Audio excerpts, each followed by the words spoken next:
Mais bon matin tout le monde, c'est bon de vous entendre prier. Honnêtement, je suis assis à ma place puis on sent qu'ils veulent avoir le cœur prêt à écouter la parole de Dieu. Donc c'est vraiment génial de vous entendre. Juste avant de commencer, on m'a demandé de faire un petit message. Je me suis engagé auprès de certains d'entre vous suite à la prédication de la dernière fois. Je vous avais parlé à la fin du schéma de l'arbre, si vous vous souvenez. Et puis quelques-uns m'avaient dit, il me semble que j'aimerais ça avoir ça, ce papier-là, pour pouvoir travailler sur moi-même, quand je vis une situation, pouvoir vraiment la décortiquer. Donc, il y en a quelques-unes des feuilles à l'arrière, vous pourrez vous en prendre, c'est gratuit. Je l'ai peut-être mis à côté d'un endroit qui est marqué 25 mais c'est vraiment gratuit, OK? Et puis sinon, Daniel, j'ai envoyé par courriel également, donc s'il n'y en a plus, vous pouvez demander à Daniel. Ce matin, j'ai pas de PowerPoint. Chose très, très rare dans ma situation. Il n'y a aucune raison, à part faire un peu changement. Certainement que le texte de ce matin s'y prête bien aussi. En même temps, ça va peut-être je pense que vous êtes quand même habitués. Il y a quelques prédicateurs qui n'ont pas nécessairement de PowerPoint. À Shawinigan Sud, où est-ce que je suis, si on n'arrive pas de PowerPoint, c'est vraiment, il se passe quelque chose, là. Il a manqué de temps dans la semaine ou. Dans mon cas, ce n'est pas le cas. C'est vraiment, je trouvais que le message se prêtait bien à juste se concentrer sur une annonce bien spéciale. D'ailleurs, le titre du message ce matin n'est pas marqué nulle part, donc il faut le retenir. Et j'ai ma fille en arrière que je lui ai donné quelques petits devoirs. Donc, le titre de ce matin, c'est « Une nouvelle pas comme les autres ». Et parlant de nouvelles, est-ce que vous êtes des gens, vous, qui aimez regarder les nouvelles? Non? Bon, je vais m'en aller. D'abord, tout mon message est en lien avec ça. Donc. Moi, je suis quelqu'un qui trippe sur les nouvelles. Une coche au-dessus même, un peu maniaque, un peu maniaque. Ma femme vous dirait sûrement ça. Je suis abonné au Nouvelliste. Est-ce que vous avez le Nouvelliste ici? Un journal régional, oui, abonné sur mon téléphone. Tous les matins, je lis ma Bible, je lis mon journal. À 5 heures, non pas le contraire, heureusement. Tous les soirs, quand je peux, à 5 heures le soir, mes nouvelles. Puis si je ne peux pas, à 10 heures le soir, mes nouvelles. J'aime vraiment ça. Certains vont dire, hey, tu te tiens au courant de ce qui se passe. Oui, mais en même temps, il y a quand même un gros risque. Quand on regarde trop les nouvelles, bien, il y a le risque de tomber un peu blasé. Tu sais, à force d'entendre sur la COVID, là, à force d'entendre que les Canadiens perdent, tu sais, on devient blasé à un moment donné. On pourrait devenir polarisé, les vaccins.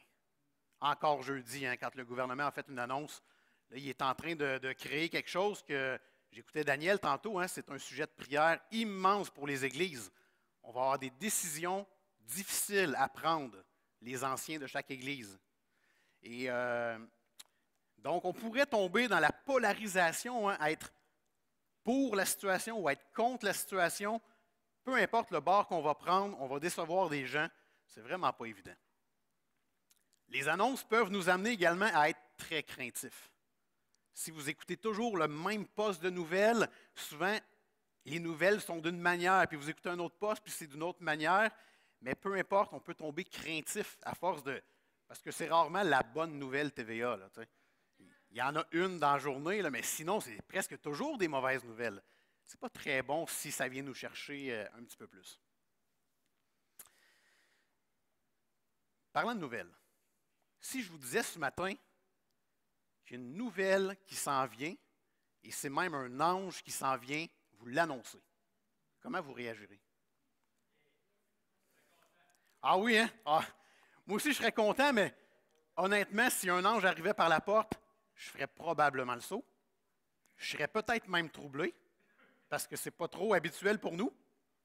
Et la nouvelle qui nous concerne ce matin, c'est agréable, les chants allaient dans le même sens, c'est une nouvelle pas comme les autres, qui est même annoncée par un ange.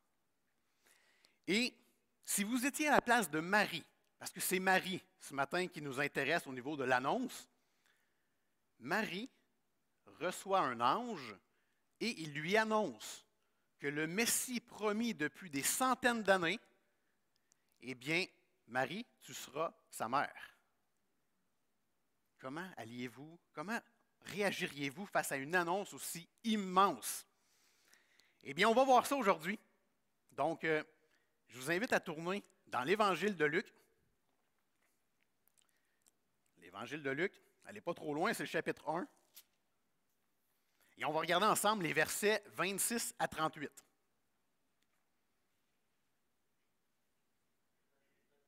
Luc 1, les versets 26 à 38. Et retenez en tête le titre du message, « Une nouvelle pas comme les autres ». Je vais lire ces petits versets-là et vous allez tout de suite vous en rendre compte. Alors, Luc 1, verset 26. Au 6e mois, l'ange Gabriel fut envoyé par Dieu dans une ville de Galilée appelée Nazareth, auprès d'une vierge fiancée à un homme de la maison de David nommé Joseph. Le nom de la vierge était Marie. L'ange entra chez elle et dit, « Je te salue, toi à qui une grâce a été faite. Le Seigneur est avec toi. » Troublée par cette parole, Marie se demandait ce que pouvait signifier une telle salutation. L'ange lui dit, « Ne crains point, Marie, car tu as trouvé grâce devant Dieu. Et voici, tu deviendras enceinte, et tu enfanteras un fils, et tu lui donneras le nom de Jésus. Il sera grand et sera appelé Fils du Très-Haut, et le Seigneur Dieu lui donnera le trône de David, son père. Il régnera sur la maison de Jacob éternellement, et son règne n'aura point de fin. » Marie dit à l'ange, « Comment cela se fera-t-il, puisque je ne connais point d'homme? » L'ange lui répondit, « Le Saint-Esprit viendra sur toi, et la puissance du Très-Haut te couvrira de son ombre. C'est pourquoi le Saint-Enfant qui naîtra de toi sera appelé Fils de Dieu. Voici, Élisabeth, ta parente, a conçu, elle aussi, un fils en sa vieillesse. Et celle qui était appelée stérile est dans son 6e mois, car rien n'est impossible à Dieu. Marie dit, « Je suis la servante du Seigneur, qu'il me soit fait selon ta parole. » Et l'ange la quitta.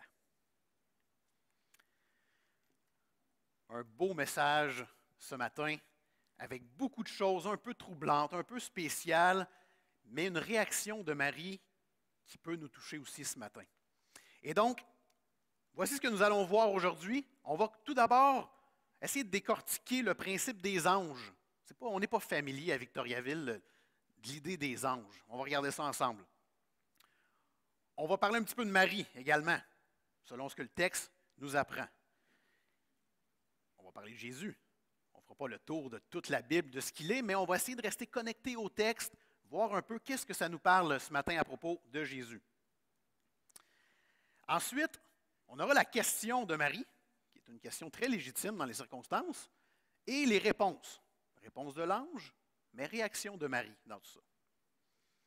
Puis, vers la fin, on va se demander comment ce texte peut fortifier ma foi ce matin. C'est bon? Alors, je voudrais me joindre à vous en prière pour simplement remettre cette matinée dans les mains du Seigneur. Prions. Père éternel, c'est une joie d'entendre mes frères et mes sœurs te louer. On est content d'être ici ce matin pour pouvoir le faire avec eux. C'est une joie de les entendre te prier. C'est tellement beau de voir qu'ils veulent avoir le cœur ouvert à entendre ta parole. Et Seigneur, que tous ceux qui entendent ce matin ou qui vont écouter sur Internet le message, que tu puisses leur présenter simplement une chose qui va les toucher. Tu l'as fait avec moi cette semaine. Continue à le faire. Merci de te servir de moi, Seigneur, pour pouvoir présenter le message de Jésus-Christ. Amen. Alors, commençons avec les anges. Est-ce que vous saviez que le mot ange vient du grec angelos? Ah, il y en a qui savaient ça. Excellent. Je l'ai appris cette semaine. Et ça veut dire messager.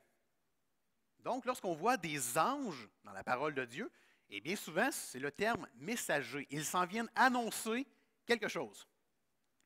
Dans l'Ancien Testament, on voit plus de 100 fois le mot ange. Dans le Nouveau Testament, 165 fois. Et donc, ce matin, on pourrait commencer en se disant, Est-ce qu'on croit aux anges? Si la Bible en parle au moins 265 fois, c'est certainement parce que les anges existent. Donc, on a à croire aux anges. Les anges sont toujours décrits comme des êtres réels, chargés d'accomplir des choses spéciales en rapport avec leur fonction de messagers de Dieu. Ils sont envoyés par Dieu, donc pas supérieurs à Dieu. Parfois, on se promène dans la ville, on a des gens certainement qu'on connaît qui croient beaucoup aux anges. C'est bon de se rappeler que les anges ont été créés par Dieu. Ils sont inférieurs à Dieu. Ils sont par contre supérieurs à l'homme pour ce qui est de la force, de la connaissance et de l'intelligence. Et une des raisons pour laquelle la parole de Dieu nous enseigne ça, c'est que les anges étaient présents même avant la fondation du monde. On voit dans Genèse 1, 2, on voit que les anges, en vrai c'est l'Esprit de Dieu qui se mouvait, mais on voit que les anges aidaient Dieu également. On va le voir dans Daniel un peu plus loin. Mais les anges étaient présents avec Dieu. C'est impressionnant de voir ça. Et le fait qu'ils étaient présents, qu'ils sont encore vivants aujourd'hui, certainement dans les milieux célestes, eh bien, c'est normal d'avoir une connaissance de tous ces milliers d'années-là. Nous, on vit en moyenne 80 ans. Souvent, on dit, plus on vieillit, plus on est sage, plus on est intelligent. Plus on est intelligent, ce n'est pas toujours le cas, mais c'est vrai que parfois, on voit cette situation-là. Eh bien, les anges sont vivants depuis tellement longtemps qu'on peut croire qu'ils sont supérieurs aux hommes au niveau de la connaissance. On voit dans 1 Corinthiens 6,3 que l'homme a été créé de peu inférieur à eux. Par contre, dans nos corps glorifiés et ressuscités, nous allons juger les anges. Et là, je ne vous amène pas ici la doctrine des anges. Là, je ne vais pas en profondeur là-dedans parce qu'on pourrait se perdre ce matin. Mais en lien avec le texte, c'est intéressant de savoir que l'ange ici, là, il a tout un rôle. Là. Malheureusement, la chute est arrivée. Le péché est entré dans le monde. Les anges en ont subi également les conséquences. Et nous sommes tombés avec deux catégories d'anges. On a les anges qui sont au service de Dieu et qui viennent en aide aux élus.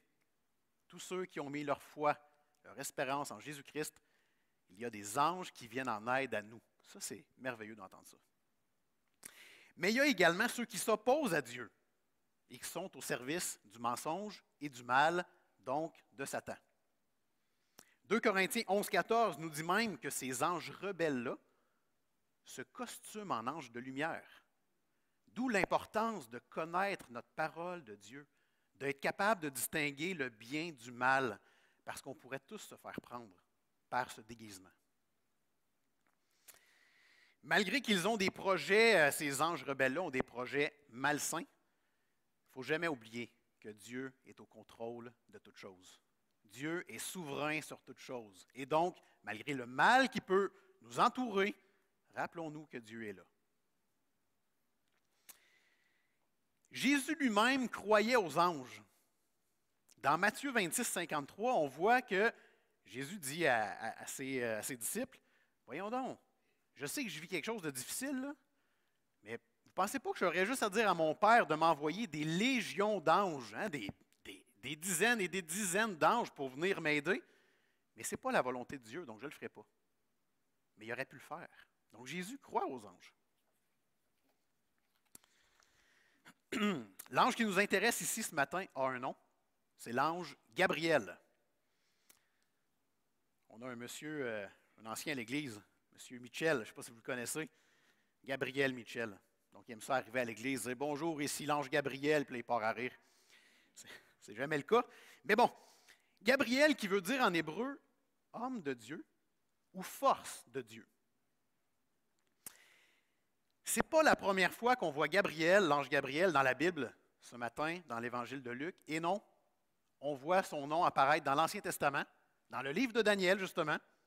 On voit que dans Daniel 8, il a été envoyé par Dieu pour interpréter la vision de Daniel. Et dans Daniel 9, il a été là pour donner la prophétie des 70 semaines. Ce n'est pas le sujet ce matin, mais sachez que l'ange Gabriel était présent dans l'Ancien Testament. On voit également, vous ne l'avez pas lu, vous, cette semaine, mais moi, j'ai j'ai pu le lire dans Luc 1, juste avant le texte qui nous intéresse ce matin, on voit que l'ange Gabriel a été envoyé à Zacharie. Zacharie, ça fait des années qu'il prie pour avoir un enfant. Il vieillit, il n'a toujours pas eu d'enfant, et là, boum, l'ange Gabriel arrive et lui dit, Zacharie, Dieu a entendu ta prière, et désormais, tu vas avoir un fils qui va être Jean-Baptiste. Et on va voir que Zacharie a eu une réaction un peu différente de celle de Marie. J'y reviens plus loin. Mais quand même, l'ange Gabriel s'est présenté à Zacharie juste avant de se présenter à Marie. Ce matin, on voit qu'il est envoyé par Dieu avec une révélation qui allait être l'annonce de naissance la plus significative au monde. Même l'annonce en général la plus percutante que le monde a jamais connue. Il annonce la venue au monde du seul Sauveur, le Seigneur Jésus-Christ. C'est toute une nouvelle, ça. Et c'est la raison pour laquelle on est réunis ici ce matin. Cette annonce-là devrait nous avoir touchés au plus haut point dans les dernières années et encore peut-être même ce matin. Pour finir avec cet ange-là, on voit aussi qu'il rassure. Il prend le temps de rassurer Marie. Ne crains point, Marie. Je sais que c'est bizarre là, que j'apparaisse comme ça devant toi, là, mais ne crains point. Apprenons maintenant un petit peu à propos de Marie. Alors, Marie vivait à Nazareth, en Galilée, une petite ville, un village. Elle est vierge. Et ça aussi, c'est quelque chose qui est très, très, très important dans notre compréhension des Écritures. Elle est vierge. Elle n'a jamais eu de relation sexuelle. Elle est fiancée. Mais pas fiancée comme on... Vous avez peut-être vécu ça, des fiançailles, vous. Vos enfants ont peut-être vécu des fiançailles. Les fiançailles ici, là, à l'époque, c'est une situation qui ne se casse pas, à moins d'un avis juridique, tel que le divorce. Au moment où on rentre en fiançailles avec un homme, un jeune homme ou une jeune femme, c'est des fiançailles qui durent environ 1 an, et c'est très, très, très sérieux, cette situation-là. Dans la pratique juive, écoutez bien ça, les filles étaient habituellement fiancées à l'âge de 12, 13, 14 ans. Marie a 12, 13, 14 ans. Je n'ai pas l'âge exact, mais elle est une jeune fille. Et ça, ce matin, j'imagine, si vous êtes comme moi, vous faites comme, aïe, c'est comme si je fiançais ma fille l'année prochaine. Ça ne marche pas pantoute, là, tu sais, mais eux, c'était la pratique à ce moment-là. Et s'il y a des enfants qui m'écoutent ce matin, n'oubliez pas que Marie, c'est une ado. Et ça va teinter le portrait de ce qui s'en vient dans ce qu'on va voir à travers le message de ce matin. Donc, elle est fiancée pour une période d'1 an. Les fiançailles sont habituellement arrangées par les parents. Et c'était une disposition légale, nettement plus contraignante que ce qu'on voit aujourd'hui. Le couple ne vivait pas ensemble, n'avait pas de relation sexuelle. La jeune fille devait se présenter comme étant fidèle, pure. Donc, c'est des éléments qu'elle devait développer durant ses fiançailles. Le jeune homme, lui, devait bâtir sa maison, son foyer. Peut-être dans la construction, mais peut-être aussi en ayant un terrain, en développant, bref, le futur nid familial. Elle est fiancée à un homme qui s'appelle Joseph. Et Joseph, on apprend qu'il est dans la lignée de David. Vous savez, la parole de Dieu nous enseigne qu'il y aura un roi issu des fils de David, et ce roi-là régnera éternellement. Théoriquement, Joseph aurait pu être un prétendant au trône. Il est de la lignée de David. On le sait presque tous ici, Joseph n'a jamais été un roi. Joseph, il est charpentier, donc dans le domaine de la construction. Certainement que ça doit l'aider pour préparer le nid familial. Si moi, je devais préparer le nid familial, puis qu'on se fiait sur mes capacités manuelles, on vivrait dehors. Là. Tu sais, ça ne serait pas pareil du tout. On apprend également que Jésus-Christ, autant par Joseph, parce que Joseph a le fils Jésus, mais il l'a en adoption. Il a adopté Jésus, on va le dire, physiquement sur terre. Mais du côté de Marie, où est-ce que le Fils de Dieu est né de Marie, elle aussi, elle est de la lignée de David. Donc, dans les 2 généalogies qu'on voit dans Matthieu et dans Luc, on voit que et Marie et Joseph font partie de la lignée de David, et donc Jésus-Christ est clairement un prétendant au trône. Marie est une femme à qui une grâce a été faite. On voit ça dans le message de ce matin. Une grâce, c'est un privilège spécial. On voit que l'ange n'a pas adoré Marie. Peut-être pour certains, ça peut être spécial, parce qu'il y a des gens qui adorent Marie. Nulle part dans les Écritures, on voit quelqu'un adorer Marie. Marie est une femme, une jeune fille, comme nous, à qui une grâce a été faite. Et c'est ce que le texte nous dit. En réalité, tous ceux qui croient au Fils Jésus, qui ont mis leur confiance en Dieu, bien, nous ne sommes pas des dispensateurs de la grâce. Nous sommes des bénéficiaires de la grâce. C'est très différent. Nous recevons la grâce, nous ne la donnons pas, et Marie vit la même chose que nous. On voit que Marie a été troublée par la salutation de l'ange. Tout le monde ici peut dire « j'aurais été troublé moi aussi ». C'est assez impressionnant. Et troublé en grec, c'est plus profond. C'est grandement troublé, perturbé, dérangé. Okay? C'est une réaction là, qui vraiment là, n'a pas laissé indifférent. Puis je me suis posé comme question, puis je vous pose la question, est-ce que ça vous est déjà arrivé de recevoir une nouvelle, une annonce qui vous a troublé? Sûrement que c'est déjà arrivé. Moi, je pense juste, j'essayais de trouver, puis en même temps, des fois, c'est mieux pas, parce qu'il y a des mauvaises annonces qu'on n'a pas le goût de refaire faire surface. Mais je pense, avez-vous déjà vu ça, les soldats américains, souvent? Ils sont partis longtemps, puis là, quand ils reviennent, ils veulent faire une surprise à leurs enfants ou à leurs femmes. Puis là, ils se filment. Dernièrement, j'ai écouté un match de hockey, puis le gars s'est présenté au match de hockey, puis ils ont dévoilé à ses filles qui étaient de retour dans le pays. Puis, tu sais, la face des enfants, tu sais, attends, là, c'est papa qui vient de revenir. C'est vraiment une annonce troublante pour eux autres. Ils ne s'en attendaient pas qu'ils reviennent comme ça. Évidemment, c'est à plus petite grandeur comparée à ce que Marie a vécu, mais je peux percevoir comment elle a été grandement troublée. Elle a été celle qui a été choisie par Dieu pour devenir la mère du Messie tant attendu. Et donc, ce n'est pas une question de mérite ou de valeur. C'est une jeune fille, comme on a déjà été, jeune fille, jeune homme. Elle, c'est une jeune fille, mais à qui une grâce souveraine de Dieu a été faite. Et comme dans toutes les voies de Dieu, c'est des fois, parfois, très souvent, humainement impossible de comprendre pourquoi Dieu a choisi Marie. Pourquoi il m'a choisi? Pourquoi il vous a choisi? Personne ne peut dire que c'est sur la base du mérite. C'est une grâce, et une grâce, c'est un privilège spécial accordé pour aucune raison humaine. C'est Dieu qui a décidé. Parlons maintenant de Jésus. Évidemment, il y aurait beaucoup de choses à dire, là. On va se concentrer sur le texte ce matin, mais quand même. Tout d'abord, rappelons-nous que Gabriel fait l'annonce à Marie en des termes qui accomplissent la prophétie qu'on voit dans Ésaïe.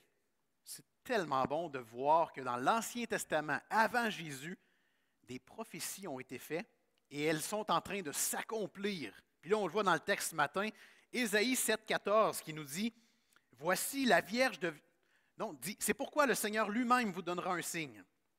Voici la Vierge deviendra enceinte, elle enfantera un fils et elle lui donnera le nom d'Emmanuel. » Dans Matthieu 1, on voit que c'est la même histoire que ce matin, mais c'est apporté dans l'Évangile de Matthieu. Donc le nom est Emmanuel, le nom de Jésus qui veut dire Dieu avec nous. Ce matin, on voit que son nom, c'est Jésus. Et Jésus, ça veut dire Yahvé sauve ou sauveur. C'est intéressant de voir que son nom est exactement relié à sa mission. On voit ça régulièrement d'ailleurs dans l'Ancien Testament, que les gens ont des noms rattachés à leur mission. Et donc, Jésus aura la mission d'être un sauveur. Tu lui donneras le nom de Jésus, c'est comme s'il avait dit, tu lui donneras le nom de sauveur.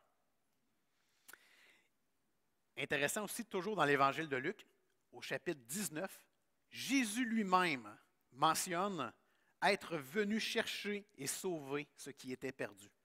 Donc, il avait compris sa mission de sauveur. L'ange dit au verset 32 qu'il sera grand. Pour nous, ce matin, être grand, ça peut vouloir dire beaucoup de choses. Hein? Ça peut peut-être vouloir dire qu'il mesure à peu près 6 pieds 4, 6 pieds 5. Ça peut vouloir dire qu'il a un grand cœur. Mais le terme ici en grec grand, c'est méga. Encore appris ça cette semaine. Ne pensez pas que je suis spécial et je sais ces choses-là depuis ma naissance. Là. J'ai appris ça cette semaine. Et méga, mais là, on l'utilise des fois dans nos discussions. Hein? Tu sais, hey, cette affaire-là, c'est méga, en voulant dire, c'est plus que grand, là, c'est immense. Mais comment on peut vraiment qualifier Jésus? On a beau dire qu'il est puissant, qu'il est grand, éminent, magnifique. On peut trouver un qualificatif humain. Il n'y aura jamais rien qu'on va être capable de dire pour exprimer clairement sa grandeur. Et ça n'empêche pas que quand on prie, c'est bien avec nos mots humains de lui exprimer qu'est-ce qu'on croit qu'il est. C'est bien de dire, Seigneur, tu es grand, je le sens dans ma vie, je le sais. Mais la réalité, c'est qu'aucun mot français ou d'une autre langue humaine, on n'est pas capable de mettre un terme, un qualificatif à Jésus. Et donc, ce sera sa vie terrestre et céleste qui nous dictera qu'est-ce que ça veut dire grand. Verset 32, on voit aussi que son identité sera fils du Très-Haut. Et on sait que Jésus va avoir énormément de problèmes à travers sa vie en se nommant lui-même fils de Dieu. Et c'est affirmé qu'il est de la même essence que Dieu. Hébreux 1,3. Le Fils est le reflet de sa gloire et l'empreinte de sa personne. Et donc, bien que Jésus soit à la base un enfant, un humain, hein, ce n'est pas une vapeur, Marie n'a pas enfanté d'une vapeur, c'était un vrai bébé qui a grandi, il était pleinement humain, mais il était aussi pleinement Dieu, de par son Père. Et puis, il est l'incarnation de Dieu d'une intégrité parfaite dans tout ce qu'il va penser, dire et accomplir. On voit que son règne va être éternel et universel. Verset 33, hein, « Il régnera sur la maison de Jacob éternellement, et son règne n'aura point de fin. » Et si on s'arrête sur le texte ce matin, il régnera sur la maison de Jacob, donc sur le peuple d'Israël. On peut penser que son royaume s'arrête là. Mais lorsqu'on va dans toutes les Écritures, on apprend toujours dans le livre de Daniel. Ça, c'est vraiment intéressant. Daniel 7, verset 27. « Et tous les dominateurs le serviront et lui obéiront. » Et donc, Jésus n'est pas le roi simplement du peuple d'Israël, du peuple juif. Il est le roi de tous.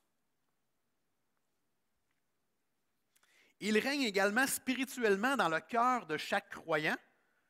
Donc, Colossiens 1,13, « Dieu nous a délivrés de la puissance des ténèbres et nous a transportés dans le royaume de son Fils bien-aimé, en qui nous avons la rédemption, le pardon des péchés. » Nous sommes transportés dans le royaume du Fils bien-aimé. Jésus est notre roi ce matin. Apocalypse 4,12, en parlant de Jésus, « Il n'y a de salut en aucun autre, car il n'y a sous le ciel aucun autre nom qui a été donné parmi les hommes par lequel nous devions être sauvés. Le seul sauveur de nos péchés, le seul qui peut nous amener au paradis pour l'éternité, c'est Jésus. » Puis ce matin, c'est peut-être pas clair pour vous, les versets 31 à 33.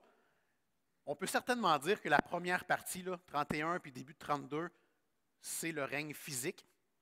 Et lorsqu'on tombe vers la fin du verset 32 jusqu'à 33, c'est clairement le règne céleste, éternel. Jésus lui-même le dit à la fin de Matthieu, hein, « Je serai avec vous tous les jours jusqu'à la fin du monde. » Il est là présentement. Regardons maintenant la question que Marie pose à l'ange. Question très légitime, j'en suis convaincu. Si vous êtes une femme ce matin et que vous vivez la même chose que Marie, vous posez cette question-là à l'ange. Comment cela se fera-t-il? Comment je vais pouvoir être enceinte puisque je ne connais point d'homme? Sujet délicat devant une église quand même, mais je vais vous l'apporter le mieux possible, j'espère. Marie ne connaît point d'homme. Le verbe connaître ici, c'est vraiment au niveau « je n'ai pas d'intimité sexuelle avec un homme ». J'ai beau être fiancé à Joseph, je respecte la loi qui me dit que c'est lors du mariage que je vais consommer l'amour avec mon mari. Mais là, je suis en fiançailles avec lui, je ne connais point d'homme. Je suis vierge. Et sa question à l'ange, ce n'est pas une question de... C'est ça, c'est intéressant. Il y a une grande différence entre elle et Zacharie. Pourtant, le texte semble nous dire qu'ils ont à peu près réagi de la même manière. Hein. Les deux ont été troublés quand ils ont vu l'ange, mais l'ange a capté que dans le cas de Zacharie, quand il a dit, « Ben voyons, je suis ben trop vieux, ma femme Élisabeth est ben trop vieille, je n'aurai pas d'enfant. » L'ange a vraiment capté que Zacharie ne croyait pas. Et l'ange lui a dit, « Même si tu ne crois pas, là c'est la version Patrick, c'est ça qui est écrit quand même, vous pourrez aller voir, même si tu ne crois pas, tu vas avoir un enfant quand même.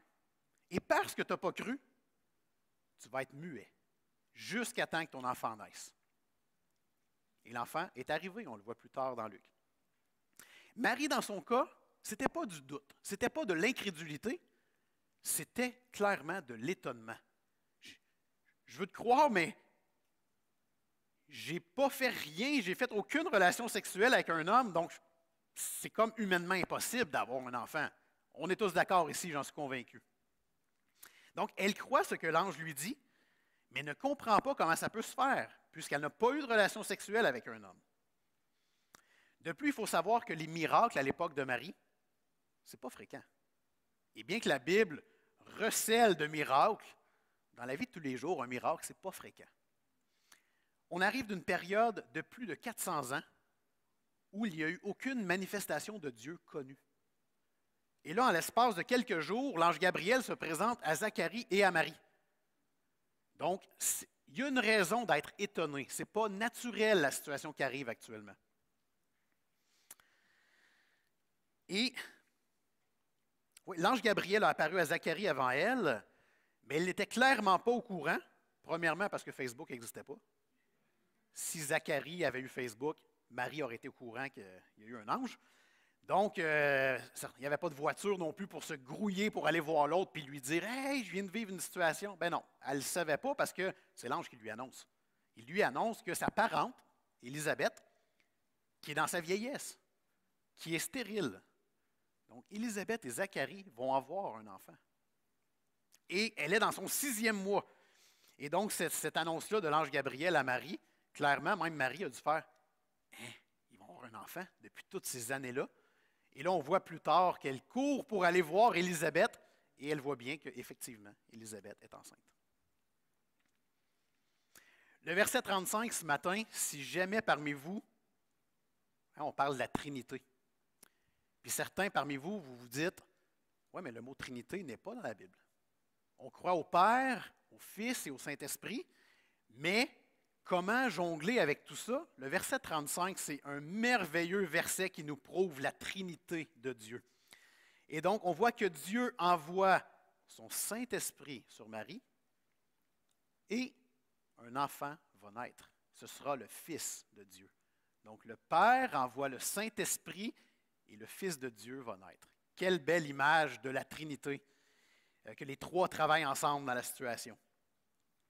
Et que le Saint-Esprit soit impliqué dans le miracle créateur de la conception de l'homme-Dieu, bien, ce n'est pas surprenant. Il était là dans la création du monde. Il était là dans la création de la terre. Il était là avec Jésus. Et il est là avec moi. Il est là avec vous. Pour tous ceux qui ont mis leur confiance en Jésus-Christ, vous avez le Saint-Esprit en dedans de vous. Donc, il est toujours là. Il était là il y a longtemps. Il est encore là aujourd'hui. Le Jésus, qui est le Fils de Marie, sera Dieu manifesté en chair. Et donc, la réponse de Marie, comment tout ça peut se produire? Il n'y en a pas d'explication humaine. On a beau chercher dans la science, c'est clairement humainement impossible d'avoir un bébé qui sort d'une femme, mais qui n'a pas eu de relation sexuelle ou qui n'a pas eu de fusion entre un élément mâle et un élément femelle. Et c'est arrivé quand même. Et voyez la réponse de Marie. Ça me scie les deux jambes à chaque fois que je lis ça.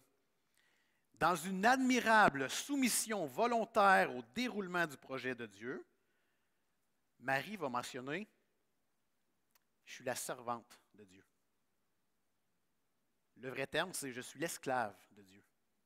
Et esclave fait peur, j'en conviens, mais le vrai terme, c'est quand même ça. Et on est tous esclaves de quelque chose dans la vie. Soit qu'on est esclave de Dieu, soit qu'on est esclave d'un autre idole.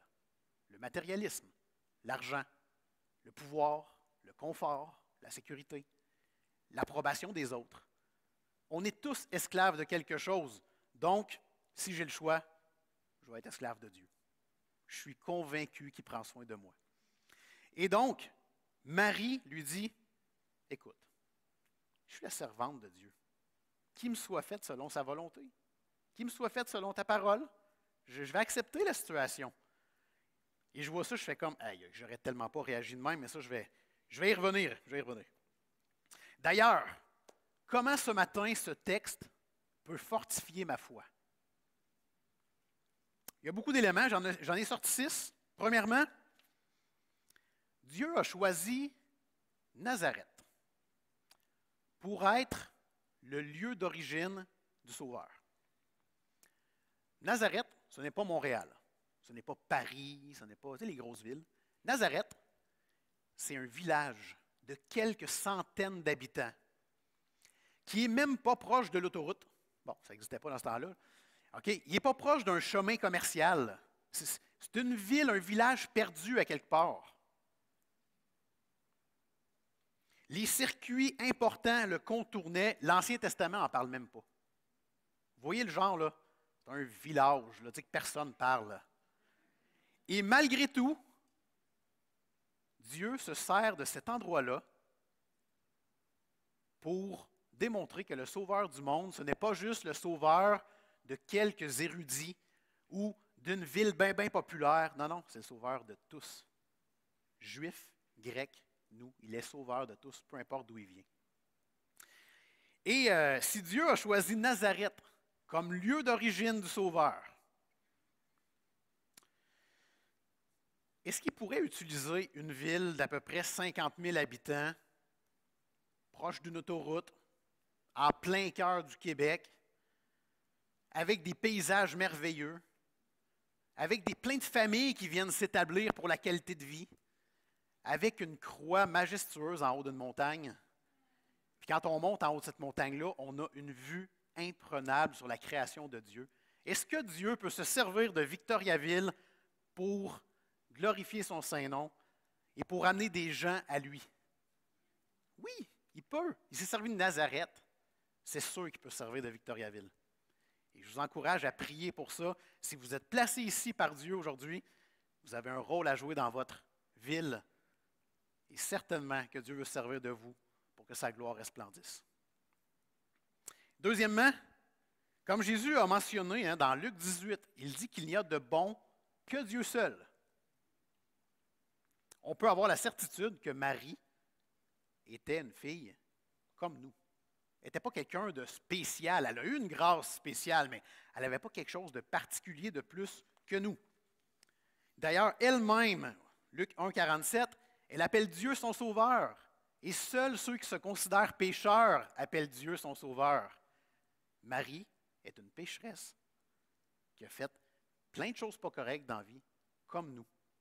Et elle a reconnu qu'elle avait besoin de son sauveur pour pouvoir avoir une vie libre pour l'éternité. Dieu a fait une grâce à Marie. Il a fait une grâce à nous qui sommes sauvés. Et ce matin, il t'a peut-être fait une grâce à toi qui cherches un sens à ta vie.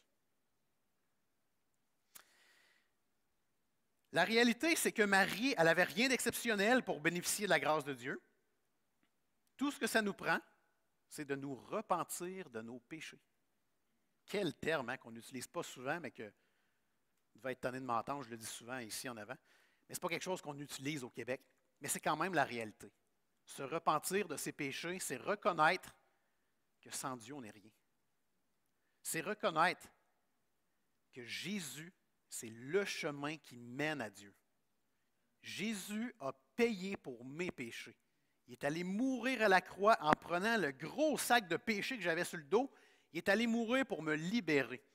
Et lorsque je vais arriver devant Dieu au ciel pour l'éternité, je n'aurai pas à être jugé par Dieu. Christ va arriver, il va dire, « Papa, je l'ai sauvé lui. let's go, dans le paradis. Et ce matin, on a tous une décision à prendre si ce n'est pas fait.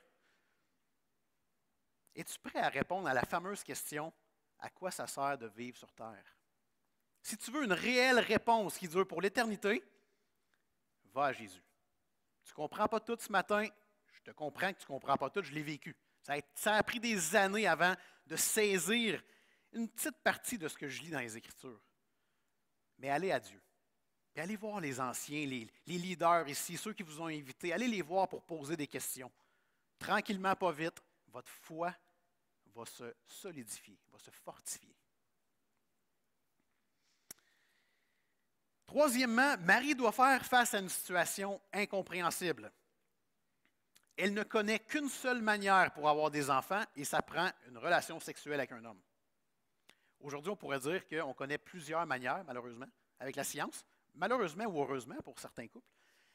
Mais la réalité, c'est que ça prend encore quelque chose d'un homme avec quelque chose d'une femme pour fusionner ensemble, pour faire un enfant.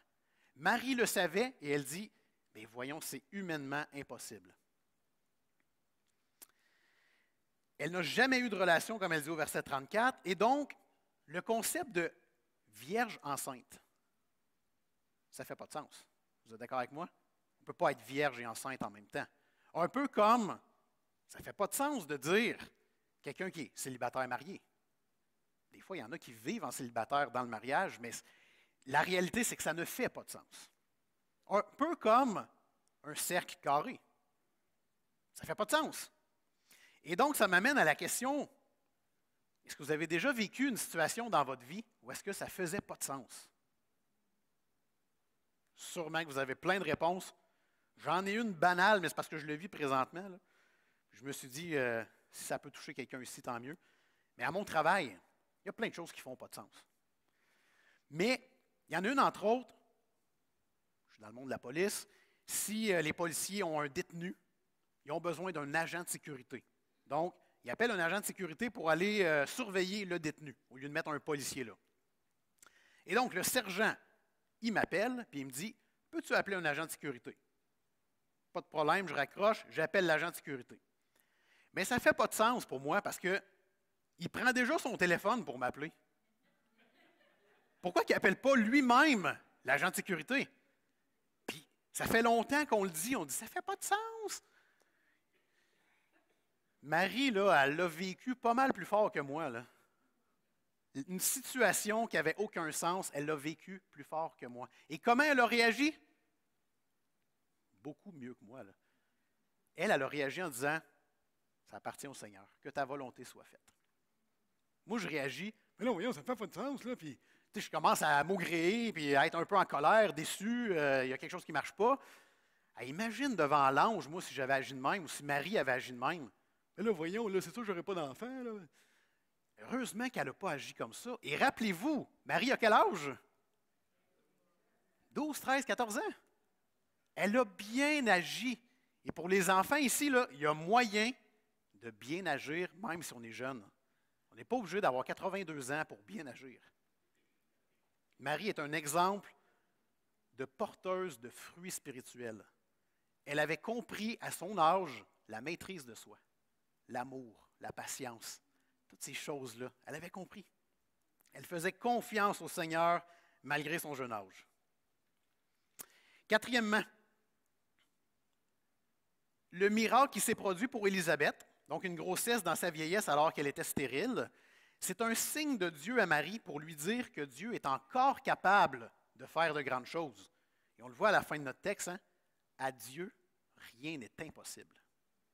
Quelle phrase qui me soulage ce matin dans mes épreuves. À Dieu, rien n'est impossible. Et il faut se rappeler que Dieu fait encore des miracles. Un bébé, c'est un miracle. Quand vous calculez comment c'est fait cette chose-là, c'est un miracle. Un mariage solide en Dieu, c'est un miracle. Remercions le Seigneur si vous vivez ça actuellement. Que Dieu m'ait sauvé, qu'il ait payé pour mes péchés, c'est un miracle. Je me vois encore m'en aller dans le fossé, là. C'était une mort assurée, là, spirituellement parlant. puis il est venu me chercher pour une raison inconnue à mes yeux. C'est un miracle. Donc Dieu, dont la puissance ne connaît pas de limite et n'est pas lié par les lois de la nature qu'il a créée, peut accomplir tout ce qui s'accorde avec sa sainteté et ses projets. À notre niveau, il nous suffit de prier, faire confiance à Dieu. Mais à Dieu, rien n'est impossible. Pensez à n'importe quelle épreuve que vous vivez actuellement, que ce soit une épreuve individuelle, une épreuve collective. À Dieu, rien n'est impossible. Cinquièmement, Marie se soumet au plan de Dieu. Mais n'oublions pas qu'elle va devoir affronter une condition particulière, celle d'être mère-fille. C'est une jeune fille. Elle est enceinte. Elle va être enceinte. Imaginez, certainement que c'était mieux perçu à l'époque ou dans la culture juive, cette situation-là, mais quand même, il y a une autre situation qu'elle va devoir vivre. Quand les gens vont lui dire « Hein, t'es enceinte? » Puis là, elle va dire « Oui. » Les gens vont dire « Oh boy, ils ont fait quelque chose avant le mariage? » Puis là, elle va dire « Non, j'ai rien fait. » Et là, les gens vont dire « OK, amant. » Et non seulement il y a une impression de mensonge, mais deuxièmement, dans Jean 8, on apprend que l'adultère est passible de meurtre par lapidation. On peut tuer quelqu'un qui a fait quelque chose avec un autre homme, dans ce cas-ci, ou avant le mariage, par lapidation. Ce n'est pas ce qui va arriver à Marie, merci Seigneur, mais quand même, c'est quelque chose qu'elle aurait pu vivre. Et comment elle réagit? Elle fait volontiers confiance au Seigneur. Malgré cette situation-là terrible, elle va se faire juger, là, vous le savez. Là. Fait confiance au Seigneur. Marie fait volontiers confiance à Dieu pour être son défenseur. Elle a différentes épreuves dans sa vie, mais Dieu est son défenseur. Et donc, ma question pour vous ce matin, qu'en est-il de nous? Est-ce que dans nos épreuves, on est prêt à reconnaître que Dieu est notre défenseur? Je vous donne un exemple vraiment concret, une épreuve qui est pas, qui à première vue, elle n'a l'air pas si pire, mais ça va avoir des répercussions. On a un frère à l'Église qui se marie le 2 janvier. Toute sa famille vient d'Europe. On vient d'apprendre jeudi qu'on ne peut pas être plus que 25 et qu'il faut le passeport vaccinal. C'est le 2 janvier, c'est presque demain. Là. Tout est organisé. C'est la panique chez lui. Là. Il se demande comment il va régler cette situation-là. Puis même les parents de ces jeunes-là qui se marient, ils essayent d'aider là-dedans, mais on est pris, on ne sait plus quoi faire. Est-ce qu'on désobéit au gouvernement? Est-ce qu'on accepte, on appelle tout le monde, puis on dit « venez plus finalement » ? C'est un gros stress qu'ils vivent actuellement. Et on a eu un sujet de prière. Vraiment, le Seigneur m'a emmené dans ce texte-là, peut-être pour aider ce couple-là. Mais on a prié ensemble qu'on puisse avoir l'attitude de Marie. Simplement faire confiance à Dieu. Dieu est au contrôle. Il ne l'a pas échappé. Là. Il ne s'est pas dit « Oh mon Dieu, je n'ai pas pensé à leur mariage à eux autres. » Non, non, il sait exactement ce qui s'en vient. Donc, si ça peut les rassurer, tant mieux. Sixièmement et dernièrement, le message de l'ange Gabriel à Marie introduit un point tournant majeur dans l'histoire de la rédemption. La façon dont les humains vont se positionner par rapport à l'enfant va déterminer leur futur, va déterminer leur destinée éternelle. Et pour toi qui as placé ta confiance dans le Fils de Dieu, depuis certainement des années peut-être, des mois peut-être aussi, comment allez-vous fêter Noël cette année? C'est pas évident. Est-ce que vos parties de Noël sont en train de se détruire les uns après les autres actuellement? J'en avais un après-midi. Plus de parties de Noël après-midi. Mais comment je vais fêter Noël la semaine prochaine? Bien, certainement que c'est le fun d'être en famille, d'être réunis, mais comment on peut faire place à cet enfant roi devenu mon sauveur? Comment on peut lui donner toute la place le 25 décembre? J'ai des petites idées concrètes que je peux vous partager. J'aime ça quand on est dans le concret un peu. Un exemple, moi, qui m'a marqué en arrivant dans la famille de ma femme, c'était le principe des bénédictions dans la boîte de Kleenex. Bon, ça a l'air bizarre à première vue. Mais toute l'année, toute la famille met des bénédictions des petits papiers là enroulés, dans une boîte de Kleenex vide. Et à Noël, on sort la boîte. Et on sort les bénédictions, puis là, ah, il m'est arrivé ça, ben oui, puis on marque la date à côté. Et ça nous permet de nous rappeler à quel point Dieu nous a bénis durant l'année. Moi, ça m'a touché de voir ça dans cette famille-là. Ça peut être un bel exemple pour vous. Peut-être relire le texte d'aujourd'hui, prendre un temps d'arrêt, relire le texte, voir à quel point cette annonce est si merveilleuse. Elle a changé ma vie. Le fait que Jésus-Christ ait payé pour moi, ça change complètement ma vie et ça change mon Noël. Je me rassemble plus juste avec ma famille pour avoir du bon temps en famille. Je me rassemble avec ma famille. Dieu m'a donné une belle famille. Dieu m'a donné une bonne bouffe. Il m'a donné peut-être un ou des cadeaux. On peut être dans la bénédiction, dans la louange à Dieu durant le temps de Noël.